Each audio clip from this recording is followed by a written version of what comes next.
make sure that the opportunities you do pick only have a 10x potential and not just another way to make a couple $1,000s. What do you see most companies neglect that you think is incredibly valuable? A founder presence. There's a reason why over the last couple of years, we've seen founder-led brands outperform non-founder-led brands. Publicly traded companies who have an active vocal founder on social media perform 50% better from a stock perspective. Leon Abboud, the founder and CEO at Unfungible, the man who provides endless value, marketing guru, and founder-led marketing master.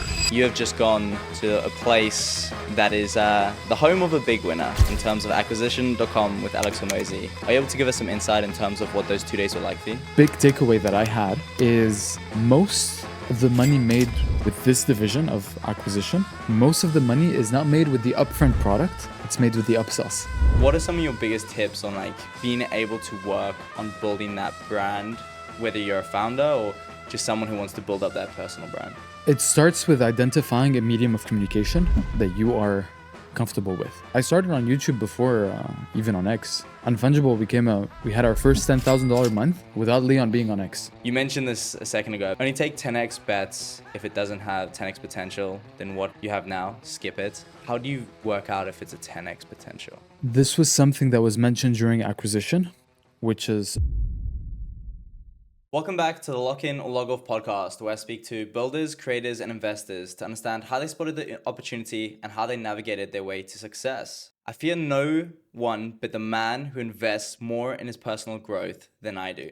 You have obviously just gone to acquisition.com, Leon, and spent $30,000 for a 2-day course. Can you go a little bit deeper into both that quote, but also if we dive into your experience at acquisition.com? I love that. I love that, man. What an intro. The Leon that you see today, I've paid my way to get here.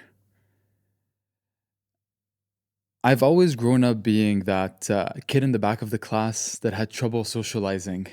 My business partner today, Kermit, funny enough, we used to be the two losers in the back of the class that didn't have any outside friends than the two of us.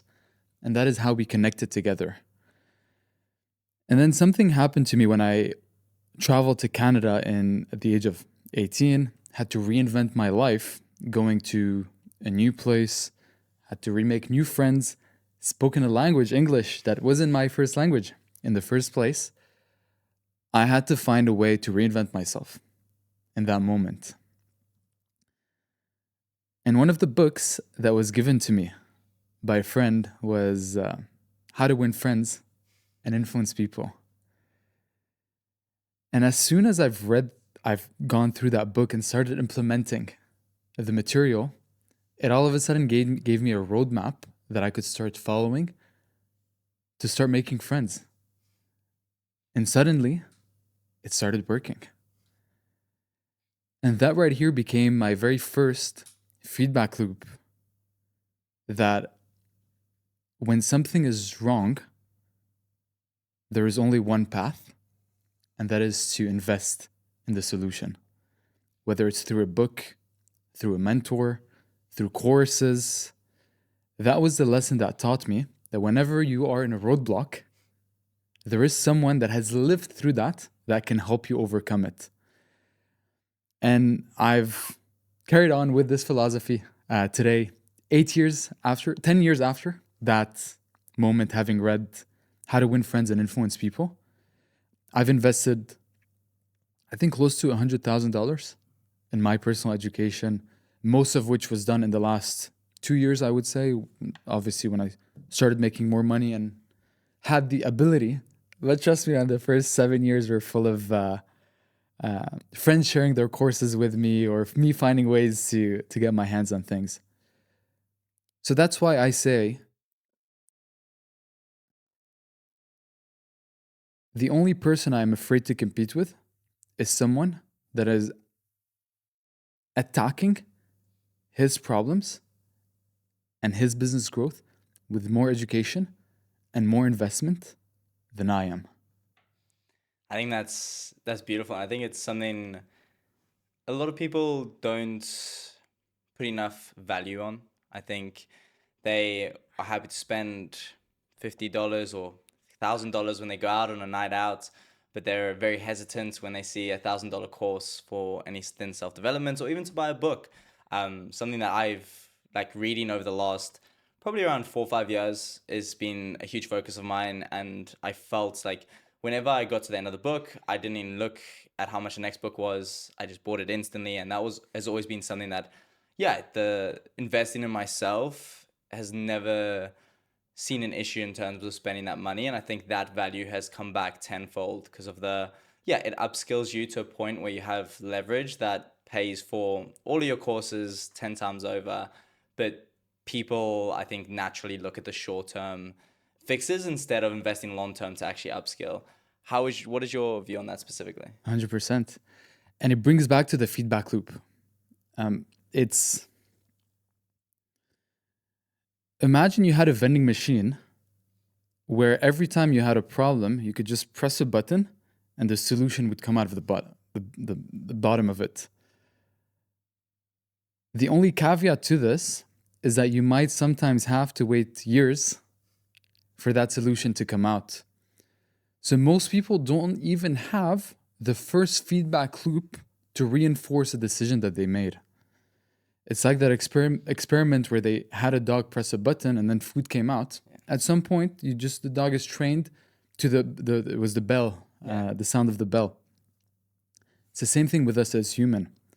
But where people underestimate is how long it'll more often than not take for the solution to present itself. And the thing about solutions is that they don't present themselves in the most obvious shape. It's you know what they say, a shadow doesn't need to announce its absence. It's the same thing when progress doesn't show up with ringing bells. And hence why people end up seeking the short term, because they do not have a vision or a compass where they can see further than that. What do you see as the people having that North Star? How do they figure out what that North Star is? Because in my opinion, I came in with a North Star in Web3. And although I had that North Star has probably gone a full 360 in terms of what it exactly looks like. I agree, having something that you put as the end goal definitely helps you naturally progress. It's like aim for the moon and you'll land on the stars sort of thing. How do you give advice to people who don't know how to figure out what that North Star is? When Columbus found the shores of South America, at first he thought that was India, and he had just discovered a new part of India, hence why indigenous are called Indians, only to find out that he stumbled on something completely new that was never discovered. And that brings back to the philosophy that I speak a lot about, which is the whole dilemma between hard work and smart work. Speaking from experience, momentum is what helps you find your North Star. It's by going and trying multiple dishes that you understand and you learn about yourself. What is it that I like? What type of girls do I like to hang out around? What type of business is natural to me? What are the skill sets that I actually have fun doing and things I'm less naturally inclined to do? Or where do I have gaps I need filling? And a lot of people end up being stuck in the high castle of planning, aka the smart work, which is obviously very important, but it is an easy distraction to actually doing the work that will create the momentum and end up setting you on the quest to discovering. Your first destination will not be the final one. You can break my entrepreneurial journey in the last 10 years in 3 categories. The first one was between 2015 and 2019. During that time, I thought I was going to be a fitness coach.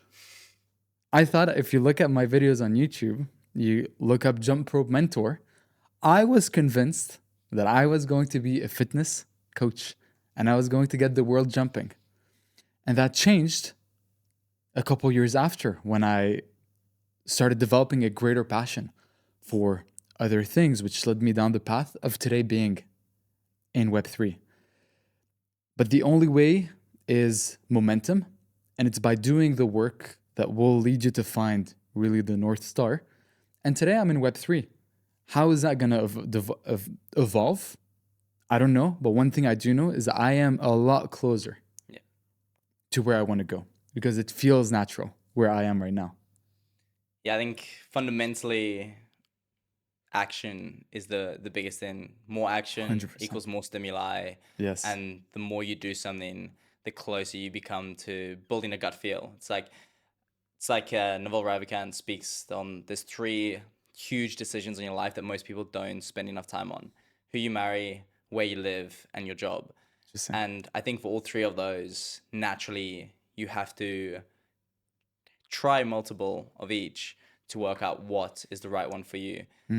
How have you found that specifically? Obviously, you now live in Dubai. You have experienced multiple things from a work perspective, like you just said, and it sounds like you went through that process for work, trying out the fitness, and you kind of narrowed it down, and now you've got a greater feel on where that looks like. How have you... Are those 3 decisions that you spend a lot of time working on? Could you dive a little bit deeper in that question? Do you spend... So when it comes to when you decide to relocate, how much time did you spend on deciding where to relocate? Because a lot of people grow up in a place that never see the variable of where they live as having a huge impact on their life long term. How much time did you spend deciding on moving to Dubai and picking the environment that you wanted to be in day out? Very interesting. Great question. I think the blessing and the curse that I grew up with was actually growing in a dysfunctional country, which is Lebanon. And the curse is that you grow up in a dysfunctional country and you have family all over the world. I grew up without seeing my dad. He was pretty much working abroad all my upbringing. The blessing is that it shapes you in a way where you have to reinvent yourself every couple of years. Every person I know in Lebanon that had the privilege of doing so left the country and had to recreate themselves abroad, which is what I did moving to Canada. And that switch right here, seeing how the change of environment got me to leave the old Leon, the old shell that was Leon, and create that new shell of newer version, was the feedback that your environment will shape who you are as a person. As hard as you try it, as hard as you try rowing against the fact, your environment will be a greater determining factor on your future. But the good news is that you have control over that. You have control of the decision of who your friends are, where you spend your time. And I remember it was 22. I was with a couple buddies of mine, all entrepreneurs as well. We were all getting started, making some money. And I floated the idea. I was like, boys, what if we incorporated our businesses in Dubai? And to my surprise, they're all with the idea. And in one go, 3 companies were opened in Dubai, same day. And they're all with me here. And it just felt natural. It felt that if you want to become a winner, you had to surround yourself with other winners. And this is what Dubai offers, man. This is what Dubai offers. People say that Dubai lacks culture or lacks history. What I say to this is the culture of Dubai is the culture of winners. It is the culture of the free market. There are no handouts. I know people that work in Dubai that every 3 years they get kicked out of the area they live in because rents are going up and their salary does not keep up with that. There are no handouts. There is no unemployment benefits. If you are in Dubai, it's because you've made it. or you've earned your spot to make it here. And this is a culture. That is the energy that is embedded in every part of the city. So yeah, Dubai felt natural for the goals that I personally had in my life. Yeah, I think as you're aware, I've obviously moved recently, and I think it's something you can kind Yeah. of feel in the air. Oh, And yeah. I think it's undervalued, and I think media perceives it a certain way of the luxury side of things without actually understanding. I mean, specifically for Web3, I really do see it as like the Silicon Valley for Web3 in terms of the quality of builders, the quality of network. And we've seen what Silicon Valley has done for tech. And if anybody who was super successful in Silicon Valley or like in tech Yeah. lived in Silicon Valley, almost like 99% of them. And I think it's a very similar thing for Dubai. And we've seen a lot of people move out here. And I think naturally, if you're so immersed in the industry, now every conversation I have is pretty much Web3. Everyone Yeah. I meet is a friend in Web3. Even if we speak about some other Yes. stuff, I am way more consumed by the industry. And I think naturally you'll see the net benefit of that long term. But you mentioned being surrounded by winners. You have just gone to a place that is the home of a big winner in Very terms of nice. acquisition.com with Alex Hormozi. I'd love to go into a little bit of insights. I don't think too many people understand what these workshops look like specifically. Are you able to give us some insight in terms of what those 2 days were like for you? 100%. So I just came back from a 2-day workshop at acquisition.com by Alex Hormozi. And the workshop I was at is called Value Accrual Method. So they call it internally at Acquisition, they call it L2 because it's the second level of the 3 levels that they offer at Acquisition in terms of advisory for entrepreneurs. L1 is called Scaling Workshop, and that is the one I was at last September. It's a 5K investment, and you spend 2 days at Acquisition. And it's pretty much a presentation from the portfolio team of Acquisition telling you what makes a company valuable, how do you increase the worth of your company. So it's a one-way communication stream. Then during that event, at the end of day 1, you end up getting presented a great transformation story, actually led by Alex Hormozi. He goes up on stage, and then he paints the picture to you of what is possible and what people can achieve if they put their mind to it. And then right after him, someone scoops in and upsells to the next program, which is the VAM, called Value Accrual Method, which is more hands-on. It's a more hands-on investment. When I was upsold, or when I was offered, the program was worth 25K plus 5K for an extra seat they want to bring in. And this is important, the 25K, I'll come back to this in a second. L3 is, they call it boardroom with Alex Hormozi. You spend a day in a small boardroom with a couple other people with Alex Hormozi, and that one is worth 130K for one day. One thing that stood out about this experience is how, when the supply to demand ratio of the curve is in your favor, aka there is more demand than there is supply, how you have the ability to command greater prices. You know, I mentioned 25K for VAM, right?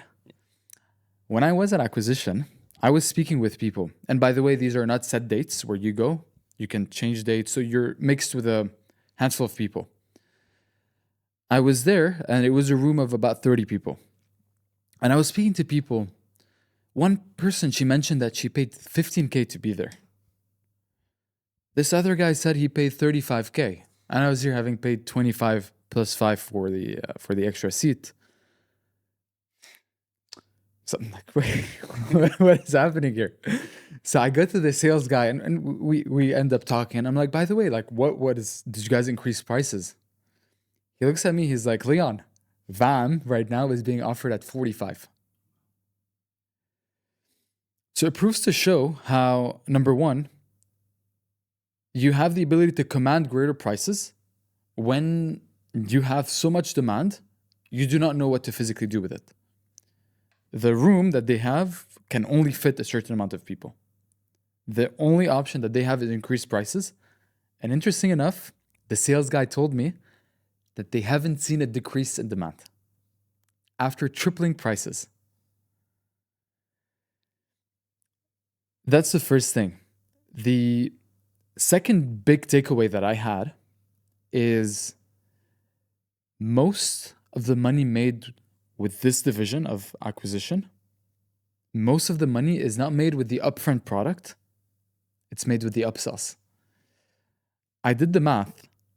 With only the L1, so the scaling workshop division, they would be making about 20 million per year, which is, it's a good business. Yeah. But you know, with the upsells, how much that amounts to? How much? 100 million. So 80% of the money they make is on the back end. And I think this is something we have yet to figure out and crack in Web3 is how do you monetize users and increase the LTV beyond the first purchase? And I say this from what I'm seeing in Web2 right now, so traditional marketing. The game has shifted from transactional, where I get Caleb to pay me and then on to the next customer, versus now it's about how do I nurture a longer relationship with Caleb to get his LTV to become in the hundreds or thousands of dollars. Where Web3 is stuck right now from a business model and marketing is how do you resell to someone who bought your NFT? How do you resell to someone who paid $200 and now they own something worth thousands of dollars sometimes? And that is why most businesses are stuck having to come out with new collections or just launch tokens. It's that part that a lot of brands get stuck on. And that's why I think when the business model is well established and we know what that looks like, we're going to see Web3 grow as an industry. It's not right now growing as fast as it should because the business model is still in question. And that's why we've seen brands like Nike roll back on their initiatives because they couldn't get PMF, product market fit. It's interesting. I can see that issue within the industry.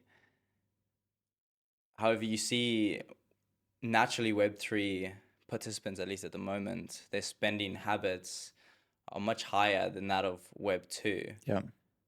But it just doesn't seem that people have been able to unlock that, whether that's through the branding or it's the value that they're providing. I think something I've been kind of preaching to a lot of people that I've been speaking to recently is up until now, we've seen misaligned incentives throughout the whole industry. Companies have been basically incentivized to be great marketers, to sell tokens and TGEs and NFTs, and not great app development or product development specifically. And that kind of is filtered down then to creators being incentivized to push stuff that has TGEs but isn't building the correct stuff because they've got to make their money. And it kind of just flows down throughout the whole thing. And I honestly I'm not sure how we fix that in this industry because it is so ingrained. Like every single team I speak to is focused on how do we market this amazingly. And there's very few teams that are like make an amazing app specifically. And part of me thinks we need like a terrible bear to kind of wash that out of the system. Yeah.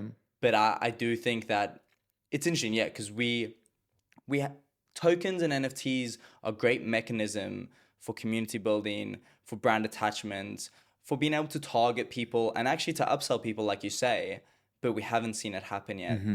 And I think it's primarily because of the not providing enough value to the consumers, like you say. Yeah. And something that you do a lot of from a personal perspective is you provide so much value for free.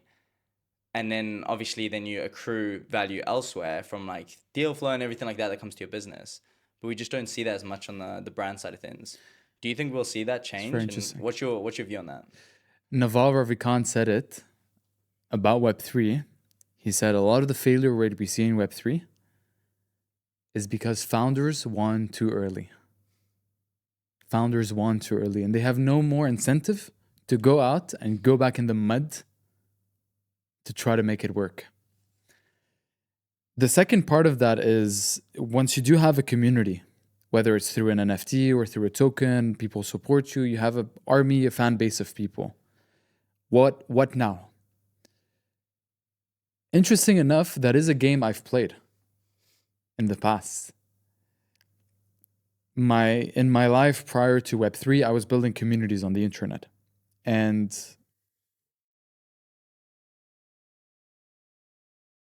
let's just say that I've built networks of pages worth millions of followers on the internet.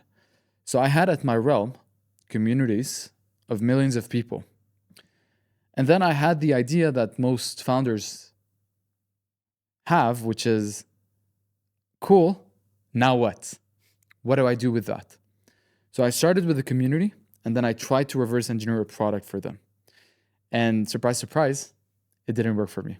Ended up resulting in failed business endeavors, thousands of dollars lost, but a great lesson, which is don't start with a community and try to create a problem for them that you solve.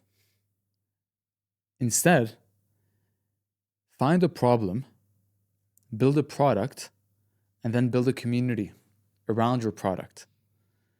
And it's when you do this that you have the ability to get movements like brands like Whoop. Bro, have you seen people, the fans of Whoop, bro? It's like, it's a cult. Yeah. Because they've built a community around their product. And in Web3, it is, we have a community. Now what do we do with that? And when you do this, all of a sudden you introduce the variables of the free market, which is that 99% of businesses will eventually fail. So no wonder we have maybe Pudgy Penguins, Azuki, and a couple others that have built sustainable businesses beyond the thousands of NFT projects that have launched or token projects. So that's what I say on this. Yeah, I think that's very true. I think part of what you said around what Naval said, like they wanted to win too early, is so interesting because there is just so much financial upside short term in this industry. And if you're financially driven, which a lot of like most people in life, like, I know there's a huge discussion sometimes like, why did you come to Web3? And everyone's like, there's like, it's kind of cool to say you didn't come here for the financial incentive. That's just the reality of what most humans are programmed for. Like most humans are programmed for like your passion will lead to financial success and that will unlock opportunities. And ensure like there's a level to like you want meaning and you want the way you make money to be a passion and you want it to be interesting to yourself. But in this industry, making that money comes quickly. So then you have to have ulterior motivations. And I just don't think we have enough builders that are like that. The ones that you do see actually do really well in this industry are previously successful founders who have made their money already and are here purely because they found the tech industry interesting, specifically in Web3. And those ones I'm there like, okay, this is purely a passion project. I'm much more behind this than anyone who's like looking to make that money because you can make that money quickly. Yeah.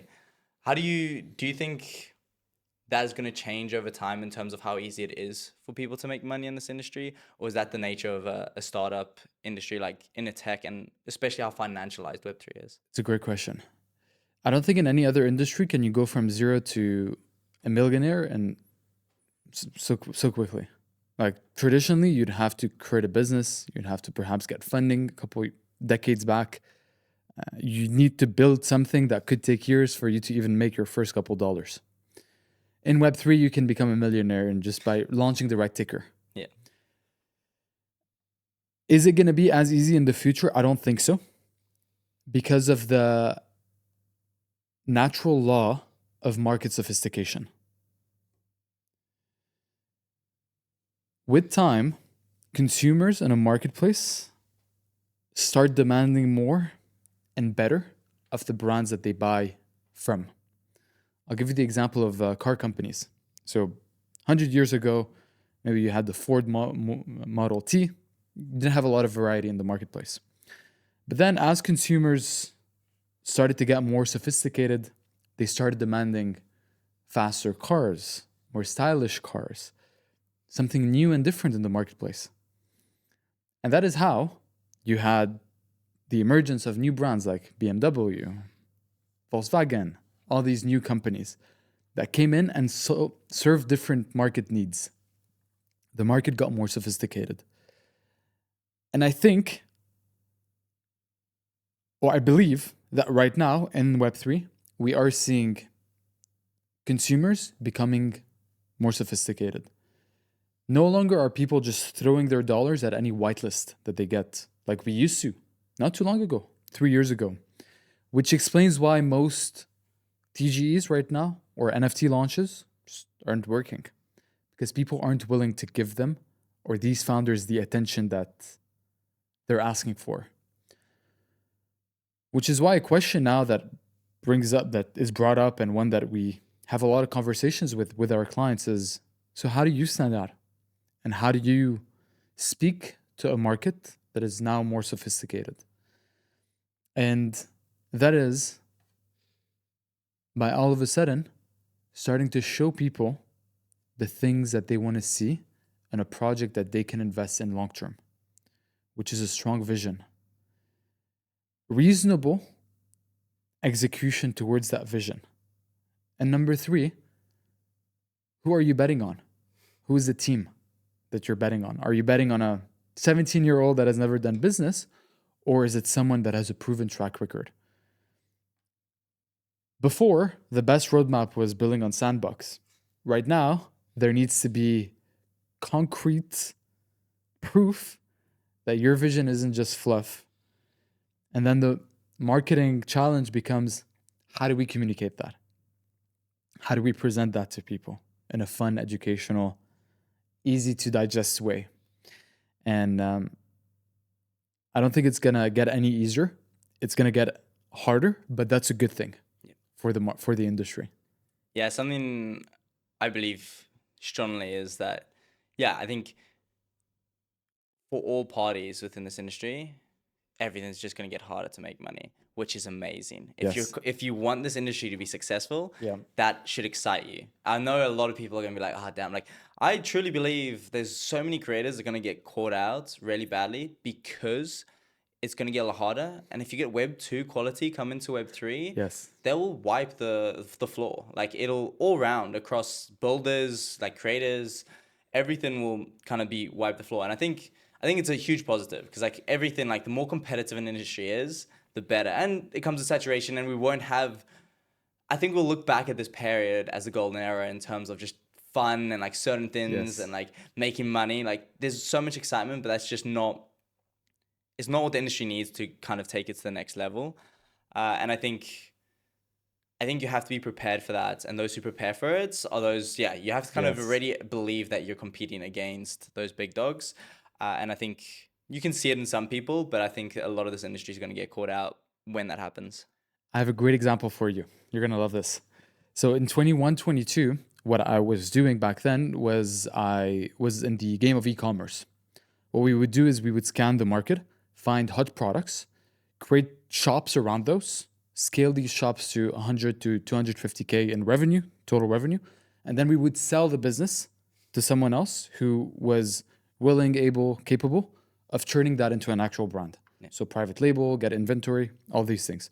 So we would get proof of concept and then sell the business to someone else. That was the business model that we had. Until April of 2021. I will never forget that date. Apple, overnight, changed their privacy policy on how advertisers could advertise to Apple users, which was 80% of your consumer base in North America. So overnight, advertisers went from shooting at targeted customers that we knew liked XYZ to all of a sudden, we were shooting in the dark, hoping to land on someone. What this meant was that overnight, the cost of advertisement 10x from what was a $30 cost of acquisition to $300. You know who survived during that time? It's the businesses that had real businesses, real products, and had strong customer retention. The right businesses that actually brought value to the marketplace survived. And all the low quality businesses were washed aside, which is 100% what you're describing. What do you think most Web3 companies are neglecting on that front to prepare for it? Is it the community side? Is it the marketing side? Obviously, we've spoken, products themselves need to improve. Yeah. But on the marketing and community side, what do you see most companies neglect that you think is incredibly valuable? A founder presence. And there's a reason why over the last couple of years, we've seen founder-led brands outperform non-founder-led brands. I've seen this study that publicly traded companies who have an active vocal founder on social media perform 50% better from a stock perspective. And Web3 is not immune to that. There's a reason, man, why Pudgy Penguins have staying power. It's because of Luca Nets. And most founders or marketing teams understand the concept of investing money and resources in building the project brand, but for some reason, they do not think about the founder brand. Well, in truth, you could make the argument is as important, if not more important, than the project account. Unfungible doesn't have a brand account. We do not have an X account for Unfungible. The business was built entirely off the founder funnel, the founder account. That is what most people fail to overlook. And funny enough, the cardinal sin of digital marketing when I was in e-commerce was launching an ad without a face in it. The cardinal sin. Yet guess how most Web3 brands are marketing? Without faces. Without faces. It was interesting. I listened to a podcast with Dario CEO recently with the founder of Snapchat.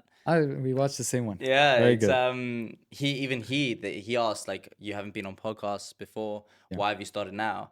And he said, well, we've noticed a trend where Snapchat is kind of, they need to retell their story through the founders, or the founders need to be more present and have more of a presence. And I think I was just there and I was listening. I was like, if Snapchat CEO is seeing this as valuable use of his time, when his time is worth, like, those hours are probably worth a couple million per hour, or like in the 100,000s. If he sees that being worth it, then it definitely, like, other founders should see that as a signal to, like, realize, okay, like, it's not just a fad. It's really important. But there's also another side I wanted to dive into this. There's founder-led marketing. And I think, obviously, we both agree that is incredibly impactful.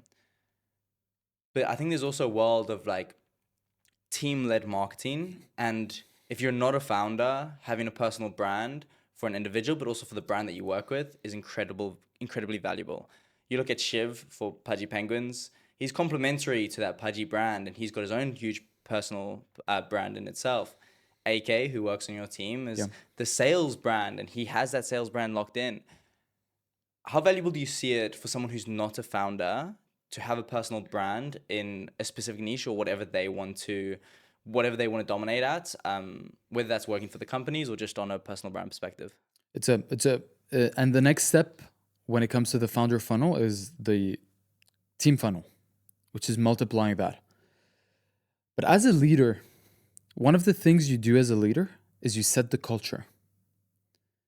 How can you expect your team to become the ambassador of your brand if you aren't that yourself?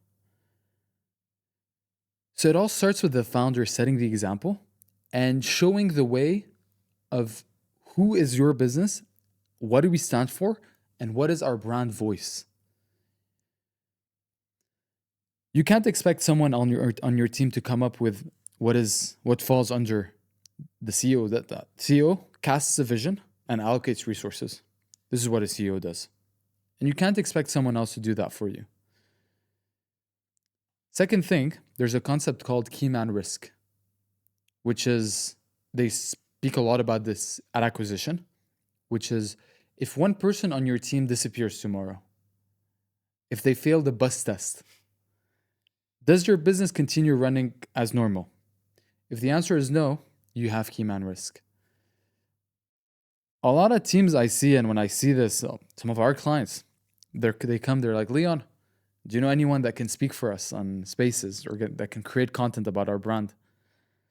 I'm like, man, do you really want to build a business that is growing and all of a sudden you give that one creator all the upside that comes with your growing business? They can leave tomorrow or they can become irreplaceable.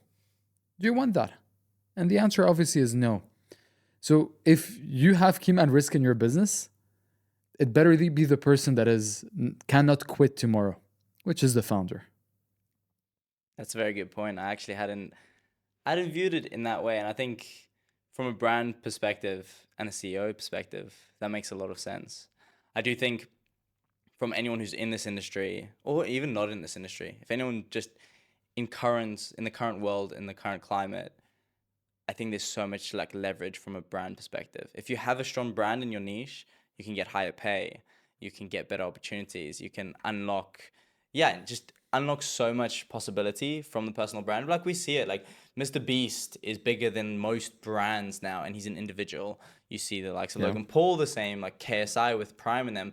KSI Prime is not the main brand in that. I know you've kind of spoken on some of their branding before, and it's like it's really KSI and Logan, and then Prime's like not. You don't really think of Prime. You see that, you think of KSI and Logan Paul. And it's an interesting transition we've had in the world where I think it's because people just naturally love people, and building that up is so important of like the relationship. And again, why podcasts have become a huge impact on even the election and everything like that. It's because it's a platform that shows deeper personality, and Joe Rogan's bigger than every news site in terms of impact. I think everyone can agree at this point.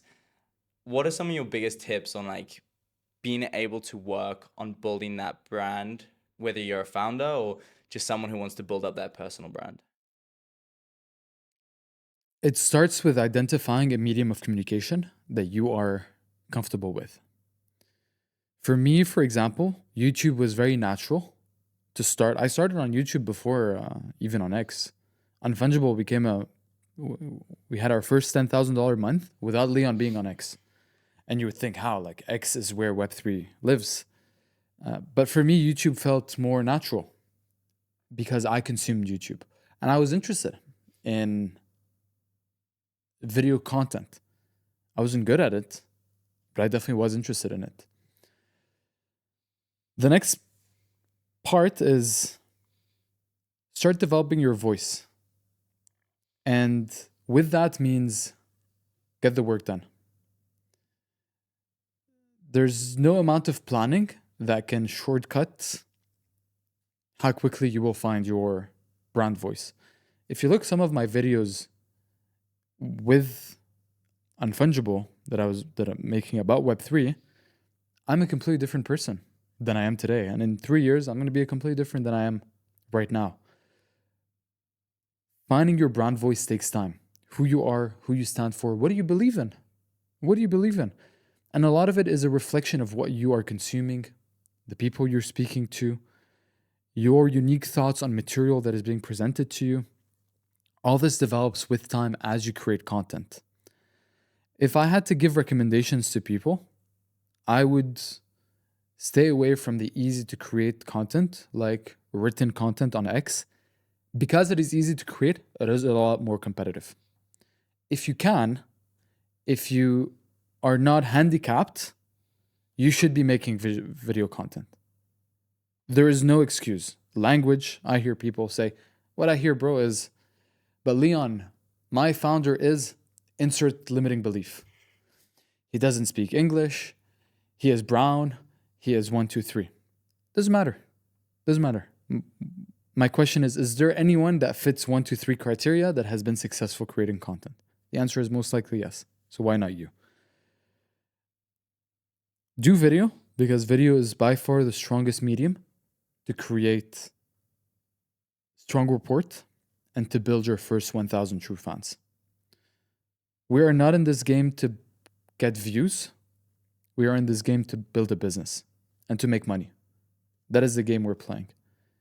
And it all starts with building personal relationships with your audience through video content. Yeah, I think video content naturally has such a higher value, and we've kind of interacted on Twitter around this specifically, and it's the upside of being doxxed in an undoxed industry has so much value in terms of relationships, in terms of opportunities, but also trust. Like we live realistically, Web3 is like an untrusting industry right now, and it has been, and maybe it'll grow, and it's gone better than it was a while ago. But there's still a lot of distrust. A lot of people are always looking at the worst in creators or businesses and everything like that because they've got trust issues from what's happened in the past. And I do think naturally you can start to trust someone who's willing to put their face behind a brand more than anything else. And I think that's a blocker that a lot more founders need to tackle themselves. But you mentioned something that I would love to tap into, and that's self-limitations. Interestingly enough, last night we were just chilling in our place, and I was with a few friends, and we're just speaking about where we've come and kind of what our goals are in this industry and in life. And a topic that we're kind of discussing pretty heavily was the self-limitation side of things, and really believing that it's possible is the only way to actually achieve it. If you don't believe it's possible, I think it's almost impossible to achieve. And it's like that first step, but weirdly, it seems like the toughest step for a lot of people to truly overcome, but also realize that is what is blocking them. Yeah. What is your view on self-limitation in itself, mixed in with the side of like optimism in the modern day industry? It's a great question. If you walk around life trying to find all the reasons why people are evil, you're going to find plenty of it. But if you walk around life trying to find why people are kind, generous, you're going to find plenty of confirmation to your bias. The frame that I've developed over time was, does this thought serve me? If not, it does not exist. And this is something that was actually drilled into myself and my team by my sales mentor. The sad reality about Web3 is that there are a lot of variables that affect the industry. A lot of them not in our control. Freaking president can tweet tomorrow and nuke our market. And what happens when the market nukes? Our clients are fearful. Our potential leads are fearful. People pause. People stall on the contracts. It's like, bro, all this, we've done all the work only for this to happen. But the frame we have internally in the team is, if we cannot control it, we do not speak about it. Sure, the market is bad. What can we do about it? What do we have control over today about it? And this has forced us as a team, instead of sitting back when most other agencies or most other teams are like, all right, market is bad. We'll be back in 3 months. We've refined our systems. We've improved our sales tactics. We've continuously worked on how we do things and how we get better. And same doesn't only apply, man, to business. It applies to personal, how you speak to yourself.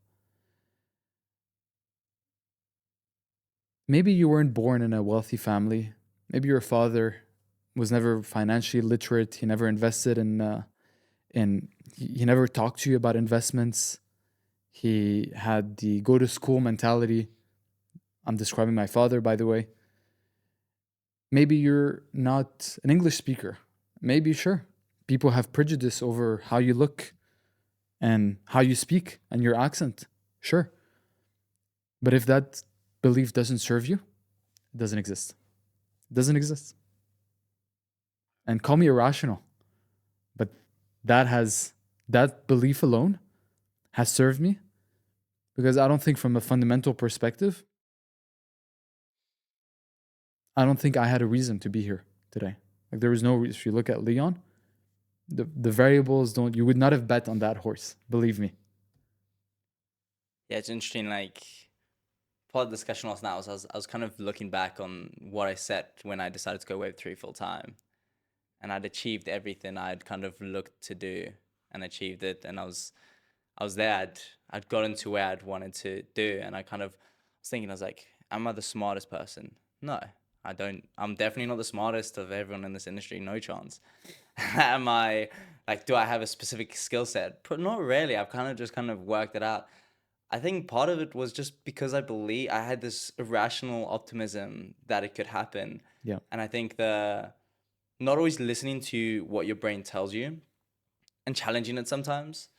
I think something I've realized just in this last week is when I had a small town, I lived in a small town in the UK and I had that kind of small town mentality in a way that I didn't have a small town mentality, but it was still, my mentality was capped because of the small Yeah. town. So I thought, oh, I'm doing very well compared to this. And then I got here and I was like, oh, wow, like the cap I had set mentally that I didn't even know I had there was just so inaccurate. Like that in terms of the possibilities, it was just so, I was misaligned in terms of like really believing what was possible. And I think that perspective, the ability to adjust and keep open-minded and always try to look for that optimistic perspective is a superpower in modern day. Oh yeah. I love that, man. I love that, bro. I think from your side and you're building a business, and like you say in Web3, you wrote an article around just the volatility of this industry, and you speak on it then and like how you got to install the culture if you don't look at the stuff you can't control. How hard is it to build in an industry that is this volatile though? I think it's very hard, man. It's very hard. It's very difficult to allocate resources and invest in people/things when you have the impeding doom of a bear market that could knock at the door anytime, or perhaps you are already past the door and you don't know. There are so many things I would love to invest time, energy, resources on right now with Unfungible. But the sad reality is, how do you allocate 5 to 6 figure budget on initiatives that perhaps by the time they're ready, they're outdated or the market is in a completely different place? Hence why I think it's very difficult. And hence why the real businesses are built during the bear, because that's when you have the quieter tides where you can plan 4 years in. And I've noticed this from the clients I work with. During the bull, people are rushed. They know You got to time take is advantage limited. of it. 100%. So to answer your question, I cannot wait until the 4-year cycle doesn't exist anymore. Yeah, I think it's scary, and I think it's what a lot of, I think specifically agencies probably struggle with most is you have huge influx of demand during the bull, but if you bring on so many staff and so expand and grow too much, you then you get 2 months of the bear with huge amount of salaries to cover, and it's a really hard thing to navigate. But we're coming towards the end, and I've got a few. You posted this a while ago. I think it was in February, and it was like just 4 thoughts that you'd had and that been dwelling on your mind in February. So I'd like to quick fire them and see how they've aged in terms of your perception on them specifically. Sure. And starting with, do not risk the empire for a pot of gold. The more you grow, the more opportunities get presented to you. Make sure that the opportunities you do pick only have a 10x potential and not just another way to make a couple $1,000s. Not worth it. You have to get very good at saying no at a certain stage. No to opportunities, no to calls, no to potential opportunities, no to connections. Because the reality of things is your business grows long after it's become boring to work on. And that is something I've heard from Hormozi himself. Yeah, I think that's very insightful and useful for many. The second is build a flywheel that grows exponentially.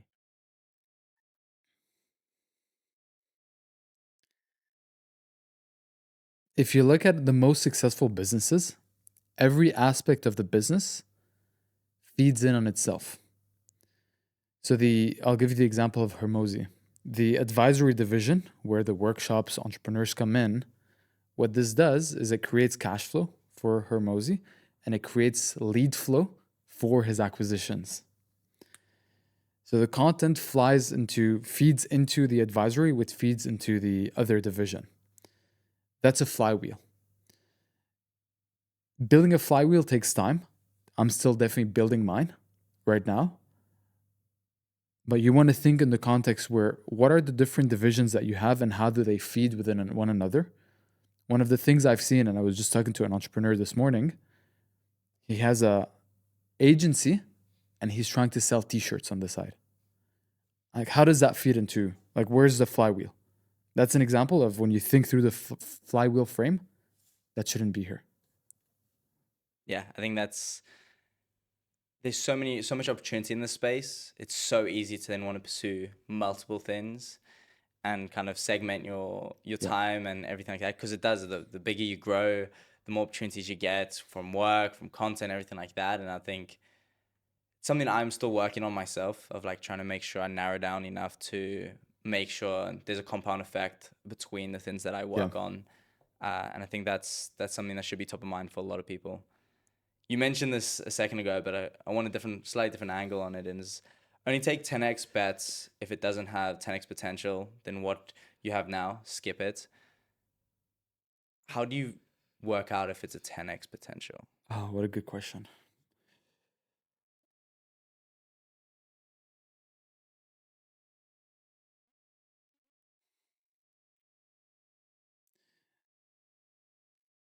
This was something that was mentioned during acquisition, which is oftentimes the vehicle that gets you from 0 to 1 is not the same vehicle that gets you from 1 to 10.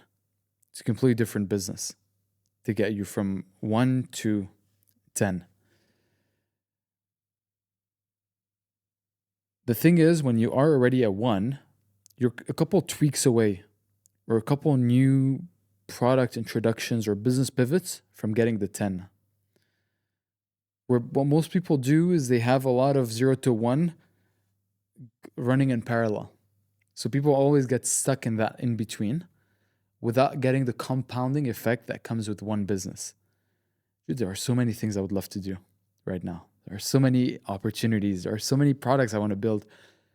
People are asking us, Leon, can you offer the service? And we have to say no because we are focused on something like, I could probably make another easy 25K in profit per month just from offering influencer marketing. Like our clients are asking for it and we refer them out to friends and partners. But we don't, because we do not need an additional X% on our business right now. We're looking for the next 10X opportunity. And it's through that lens that you start prioritizing things without getting distracted with all these small $10,000 opportunities. I think that's a great way to paint it. And I think it's it's something that I probably needed to hear myself in terms of picking the opportunities that really, if it's not a 10x, saying no, because otherwise you're always stuck in that 0 to 1. Yeah. And I think that's very valuable. And that 0 to 1 is the hardest one, by the way. I spent 5 years of my business career between that 0 to 1. Like that is the hardest part. I've been in business for close to 10 years now. That 0 to 1 is by far the hardest one. So do not underestimate that journey. What made you break out of that 0 to 1?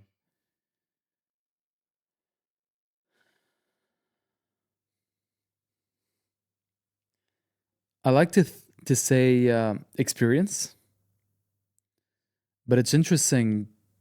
In 2022, the financial system in Lebanon collapsed.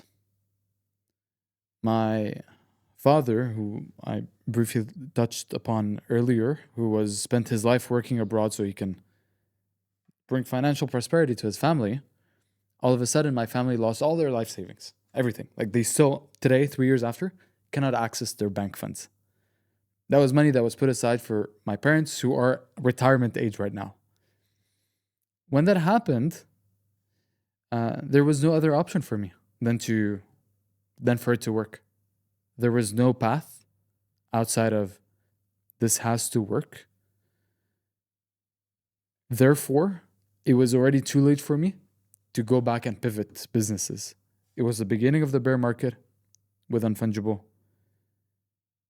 I could not afford going back and losing another year trying to find out a new business. So I had to make Unfungible work. And it brings back to burn the ships. That's what happened. I think having only one option is a powerful position to be in terms sink or swim. And I Yeah. think if you truly want it bad enough, you'll get it.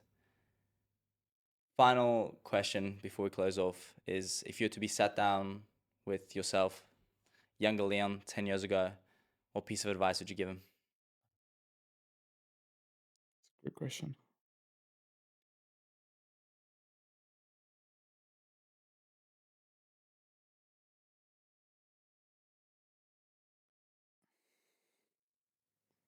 Don't sell Bitcoin at $1,000.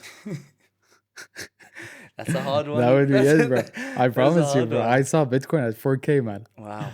Yeah. That's a pill to swallow. That's a pill to swallow. Yeah. Man, it's been an absolute pleasure. You were one of 5 when I first started this podcast that I actually really wanted to get on. Thank you. So I think you provide so much value to the space. And you're just a great representation of what we have in Web3. So thank you very much for coming on, and I've really enjoyed this discussion. Thank you, man. I appreciate it. Amazing. Thank you.